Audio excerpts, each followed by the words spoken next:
Hello friends, ನಿಮಗೆಲ್ಲ ಒಂದು ವಿಶೇಷವಾಗಿರೋಂಥ ಮನೆಯನ್ನು ತೋರಿಸ್ಬೇಕಂತಂದೇಳಿ ಈ ವಿಡಿಯೋವನ್ನು ಮಾಡ್ತಾಯಿದ್ದೀನಿ. ಸಿದ್ದನಗೌಡ ಹಾವನಗಿ, ಬೇಲೂರು ತಾಲೂಕು, ತಾಳಿಕೋಟೆ ಜಿಲ್ಲೆ, ಬಿಜಾಪುರ. ನಿಮಗೆಲ್ಲ ಗೊತ್ತಿರ್ಬೋದು, ಯಾದಗಿರಿ ಡಿಸ್ಟಿಕ್ ಅಂದರೆ ತುಂಬ ಬಿಸಿಲು ನಾಡು ಅಂತ. ಈ ಯಾದಗಿರಿ ಡಿಸ್ಟಿಕ್ಕಿನ ಪಕ್ಕದಲ್ಲೇ ಊರಾಗಿರೋ ಬೇಲೂರು ಊರಿನ ಒಂದು ಮನೆ ಇದೆ, ಸಿದ್ದನಗೌಡ ಹಾವನಗಿ ಅವ್ರದ್ದು. ಈಗ ಬಿಸಿಲು ನಾಡಲ್ಲಿ ಮನೆಗಳನ್ನು ಯಾವ ಥರ ಕಟ್ಕೊಂಡಿರ್ತಾರೆ ಅನ್ನೋದನ್ನು ಈ ಪುಟ್ಟ ಹುಡುಗಿ ನಮಗೆ ಎಕ್ಸ್ಪ್ಲೇನ್ ಮಾಡ್ಕೊತ ಹೋಗ್ತಿದ್ದಾಳೆ. ನೋಡಿರಿ, ನಮಗೆಲ್ಲ 2 ಕೋಟಿ 3 ಕೋಟಿ ಮನೆ ಕಟ್ಸಿರ್ಬೋದು, ಆದರೆ ನಮ್ಮ ಮನೆ ಆ ಥರ ಮನೆ ಇರಲಿಕ್ಕೆ ಸಾಧ್ಯನೇ ಇಲ್ಲ ಅಂತ ಹೇಳ್ತಿದ್ದಾಳೆ. ಇವು ಆ ಮನೆಯ ದನಗಳು, ಎತ್ತುಗಳಿವು. ಇದು ಅವ್ರ ಮನೆಯ ಅಂಗಳ. ಈ ಥರ ಇದೆ ನೋಡಿರಿ, ಇದು ಅಂಗಳ. ಎತ್ತಿನ ಗಾಡಿ ಎಲ್ಲ ಇದೆ. ಆ ಕಡೆ ಎಮ್ಮೆಗಳಿಗೆ, ಆಮೇಲೆ ದನಕರುಗಳಿಗೆ ನೆರಳು ಅಂತಂದೇಳಿ ಮಾಡಿದ್ದಾರೆ. ನೆಕ್ಸ್ಟ್ ಎತ್ತುಗಳನ್ನೆಲ್ಲ, ಆಕಳುಗಳನ್ನೆಲ್ಲ ಕಟ್ಟಿದ್ದಾರೆ ನೋಡಿರಿ. ಮೊಟ್ಟು ತೋರಿಸ್ತಿದ್ದಾಳೆ. ಹೀಗೆ ದನಗಳಿಗೆ, ಆಕಳುಗಳಿಗೆ ನೆರಳಾಗಲಿ ಅಂತ ಹೊರಗಡೆ ಈ ಥರ ಛಾವಣಿಯನ್ನು ಬಿಟ್ಕೊಂಡಿದ್ದಾರೆ ಅವರು.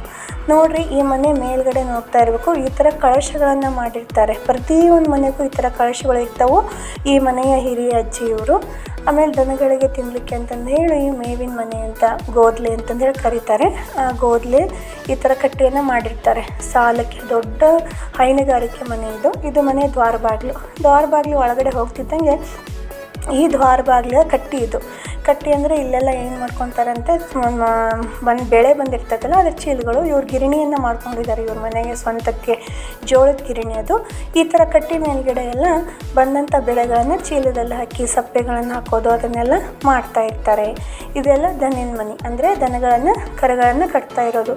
ಎಷ್ಟೊಂದು ದನದ ಮನೆಗಳಿದಾವಂದರೆ ಇಲ್ಲೊಂದಿದೆ. ಇದೇ ಥರ 4 ದನಕರಿಗಳ ಮನೆಗಳನ್ನು ಇದ್ದಾವೆ. ಯೋಚನೆ ಮಾಡಿರಿ, ಎಷ್ಟು ದನಕರುಗಳು ಇವ್ರ ಮನೆಯಲ್ಲಿ ಇರ್ಬೋದು ಅಂತ ಹೇಳಿ. ಇದು 200 ವರ್ಷಗಳ ಪುರಾತನವಾದಂಥ ಮನೆ. ಕಂಬಗಳನ್ನು ನೋಡಿರಿ, ಪಟ್ಟೆಜಂತೆಗಳು, ದೊಡ್ಡ ದೊಡ್ಡ ಕಲ್ಲಿನ, ಇಲ್ಲಿ ನೋಡಿರಿ ಮುಸುರೆ ಬಾನಿಗಳು ಅಂತಂದೇಳಿ ಮಾಡಿದ್ದಾರೆ. ಒಂದು ಮುಸುರೆ ಬಾನಿ ಮತ್ತು ಒಂದು ನೀರು ಕುಡಿಲಿಕ್ಕೆ ಅಂತ ದನಕರುಗಳಿಗೆ. ಇದು ಇನ್ನೊಂದು ದನಿನ ಮನೆ. ಅಂದರೆ ಇಲ್ಲೇನು ಮಾಡಿದ್ದಾರೆ ನೋಡಿರಿ, ಅವರು ಪಟ್ಟೆ ಮೇಲ್ಗಡೆ ಎಲ್ಲ ನೋಡ್ತಾ ಇರ್ಬೋದು ನೀವು. ಇದು ಅವ್ರ ಮನೆ ನಾಯಿ. ಇಲ್ಲಿ ನೋಡಿರಿ, ಮೇಲ್ಗಡೆ ಎಲ್ಲ ಇಂತಿಂಥ ದೊಡ್ಡ ದೊಡ್ಡ ಕಟ್ಟಿಗೆಗಳನ್ನು ಹಾಕಿದ್ದಾರೆ. ಎಷ್ಟೊಂದು ಮರಗಳನ್ನು ಹಾಕಿ ಮನೆಯನ್ನು ಕಟ್ಟಿರ್ಬೋದು. ತುಂಬ ದೊಡ್ಡ ಮನೆಯ ಪರಿಚಯನ ನಾನು ಇಲ್ಲಿ ನಿಮಗೆ ಮಾಡಿಸ್ತಾ ಇರೋದು. ಹೀಗೆ ಇಲ್ಲಿ ಹೋಗಲಿಕ್ಕೆ ಇದು ತುಂಬ ಎತ್ತರ ಏನಿರಂಗಿಲ್ಲ, ಒಂದು 5 ಅಡಿ ಎತ್ತರ ಮಾತ್ರ ಇರುತ್ತೆ. ಅಲ್ಲಿ ಹೆಂಗೆ ಮಾಡ್ತಾರೆ ಅಂದರೆ ಈ ಥರ ಅಟ್ಟೆಗಳನ್ನು ಮಾಡ್ಕೊಂಡಿದ್ದಾರೆ, ಮೆಟ್ಟಿಲುಗಳನ್ನು ಮಾಡ್ಕೊಂಡಿದ್ದಾರೆ. ಈ ಮೆಟ್ಟಿಲುಗಳ ಮೂಲಕ ಹೋಗಿ ಆ ದನಕರುಗಳಿಗೆ ಸೊಪ್ಪನ್ನು ಹಾಕೋ ವ್ಯವಸ್ಥೆಯನ್ನು ಮಾಡ್ಕೊಂಡಿದ್ದಾರೆ. ನೋಡಿ, ಈ ಥರ ಏನು ಮಾಡಿರ್ತಾರೆ ಅಂದರೆ ಅಲ್ಲೆಲ್ಲ ಮೇವನ್ನು ಸಂಗ್ರಹಣೆ ಮಾಡಿಟ್ಕೊಂಡಿರ್ತಾರಂತೆ, ಬಿಸಿಲಿಗೆ, ಮಳೆಗೆ. ಆಮೇಲೆ ತಕ್ಷಣಕ್ಕೆ ಒಂದು ದಿನಕ್ಕೆ ಒಂದು ಮೇವಿಗೆ ಎಷ್ಟು ಬೇಕಾಗುತ್ತೋ ಆ ಥರ. ಇಲ್ಲಿ ಮೇಲ್ಗಡೆ ಕಾಣಿಸ್ತಾ ಇದೆ ನೋಡಿರಿ, ಎದುರುಗಡೆ. ಅಲ್ಲಿ ಕೂಡ ಏನು ಮಾಡಿಟ್ಕೊಂಡಿರ್ತಾರೆ, ಸೊಪ್ಪನ್ನು ಸಂಗ್ರಹ ಮಾಡಿಟ್ಕೊಂಡಿರ್ತಾರೆ. ಅವ್ರು ಏನು ಮಾಡ್ತಾರೆ ಅಂದರೆ ಮೇಲ್ಗಡೆಯಿಂದನೇ ಸೊಪ್ಪನ್ನು ಕೊಯ್ದು ಕಟ್ಟಿಗೆ ಇಂಥ ಮೆಟ್ಟಿಲುಗಳ ಮೇಲೆ ಹೋಗಿ ಸೊಪ್ಪನ್ನು ಕೊಯ್ದು ಡೈರೆಕ್ಟ್ ಆ ಗೋದ್ಲೆಯಲ್ಲಿ ಬೀಳೋ ಥರ ಮಾಡ್ಕೊಂಡಿದ್ದಾರೆ. ಈ ಮೆಟ್ಟಿಲು ಮತ್ತು ಹೊರಗಡೆಗೆ ಚೆನ್ನಾಗಿತ್ತು ನೋಡಿರಿ. ಇಲ್ಲಿ ಗೋದ್ಲೆ ಇದೆಯಲ್ಲ, ಆ ಗೋದ್ಲೆಯಲ್ಲಿ ಏನಾಗಬೇಕದು ಹೋಗಿ ಹುಲ್ಲು ಬೀಳಬೇಕು ದನಕರುಗಳಿಗೆ. ಆ ಥರ ಅವ್ರ ವ್ಯವಸ್ಥೆನ ಮಾಡ್ಕೊಂಡಿದ್ದಾರೆ. ಈ ಥರ ವಿಶಾಲವಾಗಿ, ಇದು ಹಾಲ್. ಇದು ನಾವೆಲ್ಲ ಹಾಲ್ ಮಾಡ್ಕೊತೀವಲ್ಲ ಆ ಥರ.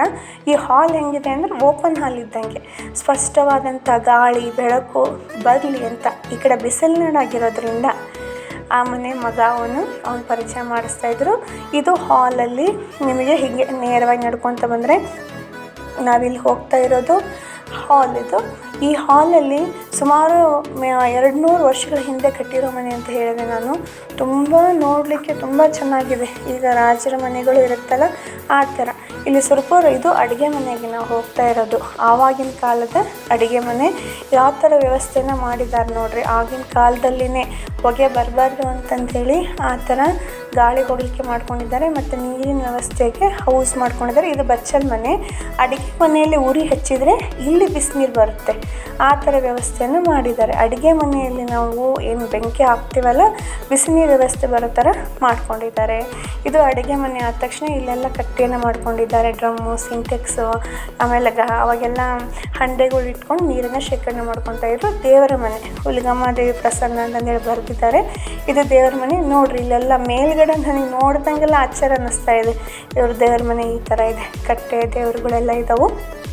ಮೇಲ್ಗಡೆ ನೋಡ್ತಾ ಇದ್ರೆ ನೀವು ವಿಡಿಯೋದಲ್ಲಿ ಎಷ್ಟು ದೊಡ್ಡ ದೊಡ್ಡ ಕಟ್ಟಿಗೆಗಳ ಮರಗಳನ್ನೇ ಹಾಕಿ ಕಟ್ಟಿದ್ದಾರೆ. ಇವರು ಮನೆಯ ಹಿರಿಕರ ಫೋಟೋನ ಹೇಳಿದ್ನಲ್ಲ, ಸಿದ್ದನಗೌಡ ಅವರ ಅವರ ತಂದೆ ತಾಯಿಯವರ ಫೋಟೋ.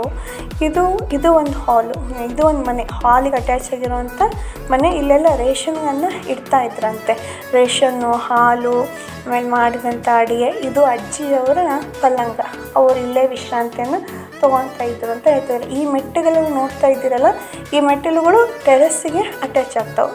ಇಲ್ಲಿ ಮಗಳು ಹೋಗ್ತಾ ಇದ್ದಾಳಲ್ಲ, ಇಲ್ಲಿ ನೋಡಿರಿ, ಮೆಟ್ಟಲು ಹೋಗ್ತಾ ಈ ಮೆಟ್ಟಿಲಿಂದ ಹತ್ತಿ ರೂಮ್ಗಳಿಗೆ ಅಟ್ಯಾಚ್ ಆಗುತ್ತೆ. ಇದನ್ನು ಟಿ ವಿ ಹಾಲ್ ಮಾಡ್ಕೊಂಡಿದ್ದಾರೆ. ಇಲ್ಲಿ ಒಂದು ಕಲ್ಲನ್ನು ತೆಗೆದರೆ ಸೀದಾ ಗೋದಲಿಗೆ ಹುಲ್ಲನ್ನು ಹಾಕ್ಬೋದು, ಆ ಥರ ವ್ಯವಸ್ಥೆ ಇತ್ತಂತೆ ಫಸ್ಟಿಗೆ ದನಕರುಗಳಿದ್ದು ಮಾಡ್ತಾ ಇರಬೇಕಾದ್ರೆ. ಈಗೆಲ್ಲ ಎಲ್ಲ ಕಡಿಮೆ ಆಗಿದೆ. ಈಗಾಗಲೇ 2-3 ದನಕರುಗಳನ್ನ ಇಟ್ಕೊಂಡು ವ್ಯವಸಾಯ ಅಂತ ಮಾಡ್ತಾ ಇದ್ದಾರೆ. ಈಗೆಲ್ಲ ಮಿಷನರಿ ಟ್ಯಾಕ್ಟ್ರುಗಳು ಬಂದಿರೋದ್ರಿಂದ ಪ್ರಾಣಿಗಳ ಸಂಖ್ಯೆ ಕಡಿಮೆ ಆಗಿದೆ. ಇದು ಒಂದು ಕಟ್ಟೆ, ಆಗಲೇ ಹೇಳಿದ್ನಲ್ಲ ನಾನು, ಸೊಪ್ಪೆಗಳನ್ನ ಶೇಖರಣೆ ಮಾಡಿ ಇಟ್ಕೊತಾ ಇದ್ರು ಅಂತಂದೇಳಿ. ಇಲ್ಲಿ ಕೂಡ ಕಾಳು ಕಡಿಗಳನ್ನು, ಮನೆಯಲ್ಲಿ ಬೆಳೆದಿರೋಂಥ ಧಾನ್ಯಗಳನ್ನು, ಭತ್ತ ಆಗಿರ್ಬೋದು, ಅದನ್ನೆಲ್ಲ ಇಲ್ಲಿ ಶೇಖರಣೆ ಮಾಡಿಕೊಂಡು, ಎದುರುಗಡೆ ಕಾಣಿಸ್ತಾ ಇದೆಯಲ್ಲ ಅದು ಕೂಡ ಹುಲ್ಲನ್ನು ಹಾಕೋ ಮನೆ. ಇದು ಒಂದು ಬೆಡ್ರೂಮ್ ಮಾಡ್ಕೊಂಡಿದ್ದಾರೆ, ವಿಶ್ರಾಂತಿ ಕೊಠಡಿ. ಆವಾಗಿನ ಕಾಲದ ಕಪಾಟುಗಳವು. ಹಾಗೆ ನೇರ ಇನ್ನೊಂದು ರೂಮಿಗೆ ಎಂಟ್ರೆನ್ಸ್ ಹೋಗ್ತಾ ಇದ್ದೇವೆ ನಾವು. ಇಲ್ಲೇನು ಮಾಡಿದ್ದಾರೆ, ಈಗೆಲ್ಲ ಗೋಡ್ರೇಜ್ಗಳ ಫೆಸಿಲಿಟಿಯನ್ನು ಮಾಡ್ಕೊಂಡಿದ್ದಾರೆ. ಇಲ್ಲಿ ಬಾಗಿಲು ಕಾಣಿಸ್ತಾ ಇದೆಯಲ್ಲ, ಅಲ್ಲಿ ಮೆಟ್ಟಿಲುಗಳಿದಾವಂತೆ. ಆ ಮೆಟ್ಟಿಲುಗಳಿಂದ ಇಳ್ಕೊಂತ ಹೋದರೆ ನಾವು ಮತ್ತೆ ಸೀದಾ ಹಾಲಿಗೆ ಹೋಗ್ತೀವಿ. ಕೆಳಗಡೆ ನಾನು ಹೇಳಿದ್ನಲ್ಲ ಓಪನ್ ಅಪ್ ಆಗಿರೋ, ಅದು ಶೇಂಗಾ ಕೊಠಡಿ ಅಂತೆ. ಶೇಂಗಾ ಅಂತ ಆಗಿನ ಕಾಲದಲ್ಲಿ ಶೇಂಗಾನ ಅಲ್ಲೇ ಸಂಗ್ರಹ ಮಾಡ್ತಾಯಿದ್ರು.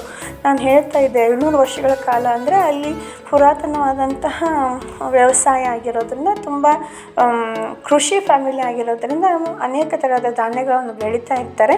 ಅವುಗಳ ಸಂಗ್ರಹ ಮಾಡ್ಕೊಳ್ಳೋಕ್ಕೆ ಅವ್ರಿಗೆ ತುಂಬ ನೆರಳು ಮತ್ತು ಪ್ರೊಟೆಕ್ಷನ್ ಆಗೋಂಥ ಜಾಗ ಬೇಕಾಗುತ್ತೆ.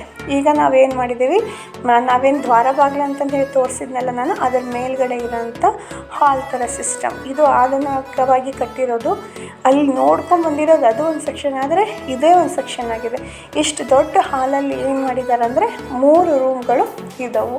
3 ರೂಮ್ಗಳು. ಮತ್ತು ಸಿದ್ದನಗೌಡವರ ಮನೆಯ ಪರಿಚಯ ಆಯಿತು. ಈ ಮನೆ ನಿಮಗೆ ತುಂಬ ಇಷ್ಟ ಆಗಿರುತ್ತೆ ಅಂದ್ಕೊಂಡಿರ್ತೀನಿ. ಲೈಕ್ ಮಾಡಿ, ಶೇರ್ ಮಾಡಿ, ಸಬ್ಸ್ಕ್ರೈಬ್ ಮಾಡಿ. ಬಾಯ್.